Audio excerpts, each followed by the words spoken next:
Hello दोस्तों, नमस्कार। तो दोस्तों, जैसा कि आप लोग जानते हैं कि 16 जो तारीख है उस तारीख को है पुत्रदा एकादशी। तो पुत्रदा एकादशी व्रत का क्या महत्व है, हम आज की इस स्टोरी में जानने वाले हैं। तो स्टोरी कुछ इस प्रकार से शुरू होती है। तो दोस्तों, एकादशियों के महात्म्य का आनंद लेते हुए धनुर्धर अर्जुन ने कहा, हे प्रभु, ये कल्याणकारी और महापुण्यकारी कथाएं सुनकर मेरे आनंद की सीमा नहीं है और मेरी जिज्ञासा बढ़ती जा रही है। हे कमल नयन, अब आप मुझे श्रावण माह के शुक्ल पक्षी की एकादशी की कथा सुनाने की कृपा करें।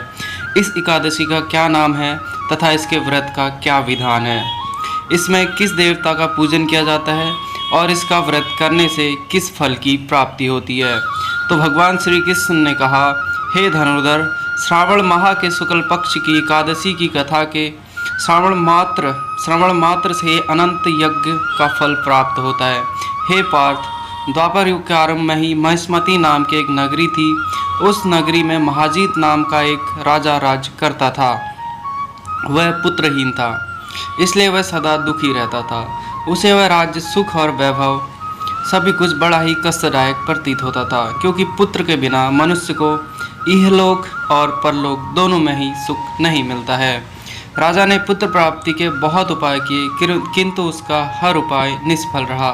जैसे जैसे राजा महाजीत वृद्धावस्था की ओर बढ़ता जा रहा था, वैसे वैसे उसकी चिंता भी अब बढ़ती जा रही थी।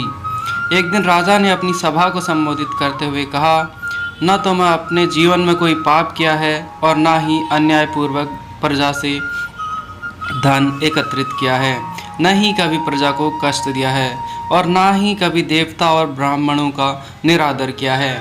मैंने प्रजा का सदैव अपने पुत्र की तरह पालन किया है, कभी किसी ईर्ष्या भाव से नहीं देखा है, सभी को एक समान समझा है। मेरे राज्य में कानून भी ऐसे हैं जो प्रजा में अनावश्यक डर उत्पन्न ना करें। इस प्रकार धर्मयुक्त राज्य करने पर भी मैं इस समय अत्यंत कष्ट पा रहा हूँ। इसका क्या कारण है, मेरी समझ में कुछ नहीं आ रहा है। आप इस पर विचार करें कि इसका क्या कारण है और क्या इस जीवन में मैं इस कष्ट से मुक्त हो पाऊंगा।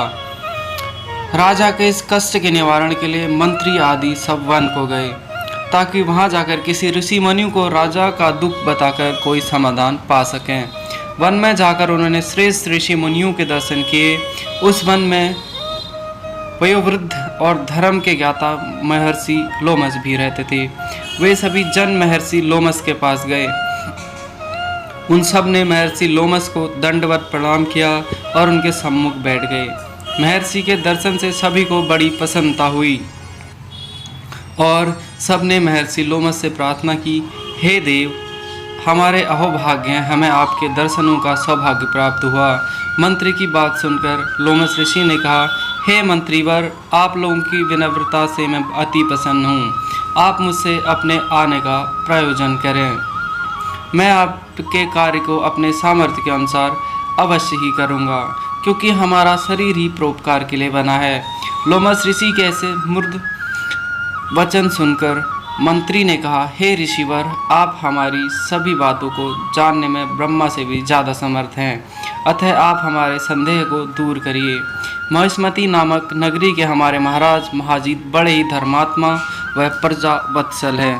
वह प्रजा का पुत्र की तरह धर्मानुसार पालन करते हैं, किंतु फिर भी वे पुत्रहीन हैं।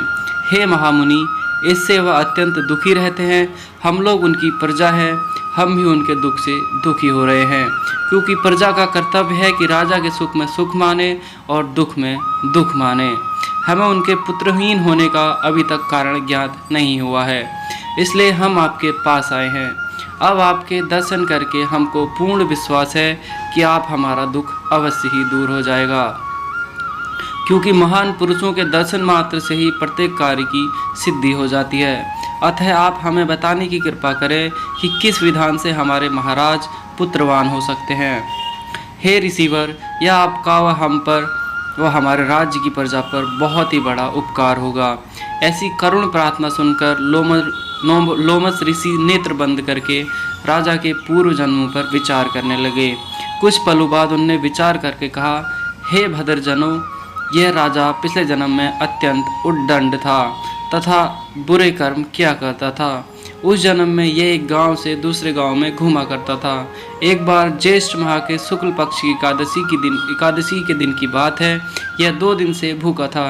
दोपहर के समय एक जलाशय पर जल पीने गया। उस स्थान पर उस समय एक गाय जल पी रही थी। राजा ने उसको प्यासी ही भगा दिया और स्वयं जल पीने लगा। हे श्रेष्ठ पुरुषों, इसलिए राजा को यह कष्ट भोगने पड़ रहे हैं। एकादशी के दिन भूखा रहने का फल यह हुआ कि वह इस जन्म में यह राजा है और प्यासी गाय को जलाशय से भगाने के कारण पुत्रहीन है। यह जान सभी सभासद प्रार्थना करने लगे, हे ऋषि श्रेष्ठ, शास्त्रों में ऐसा लिखा गया है कि पुण्य से पाप नष्ट हो जाते हैं। अतः कृपया करके हमें कोई ऐसा उपाय बताइए जिससे हमारे राजा के पूर्व जन्म के पाप नष्ट हो जाएं और उन्हें पुत्र रत्न की प्राप्ति हो। प्रार्थना सुनकर लोमस मुनि ने कहा, हे श्रेष्ठ पुरुषों, यदि तुम सब श्रावण मास के शुक्ल पक्ष की पुत्रदा एकादशी का व्रत करो और रात्रि जागरण करो तो उस व्रत का फल राजा के निमित्त कर दो, तो तुम्हारे राजा के यहाँ पुत्र उत्पन्न होगा। राजा के सभी कष्टों का नाश हो जाएगा। उस उपाय को जानकर मंत्री सहित सभी ने महर्षि को कोटि कोटि धन्यवाद दिया तथा उनका आशीर्वाद लेकर वे अपने राज्य में लौट आए। इसके बाद उन्होंने लोमस ऋषि की आज्ञा अनुसार पुत्रदा एकादशी का विधान पूर्वक उपवास किया और द्वादशी को उसका फल राजा को दे दिया। इस पुण्य के प्रभाव से रानी ने गर्भ धारण किया और 9 माह पश्चात एक अत्यंत तेजस्वी पुत्र को जन्म दिया। हे पांडुपुत्र, इसलिए इस एकादशी का नाम पुत्रदा पड़ा। पुत्र की इच्छा रखने वाले मनुष्य को विधान पूर्वक श्रावण मास के शुक्ल पक्ष की एकादशी का व्रत करना चाहिए, ऐसा भगवान श्री कृष्ण ने अर्जुन से कहा। इस व्रत के प्रभाव से इहलोक में सुख और परलोक में स्वर्ग की प्राप्ति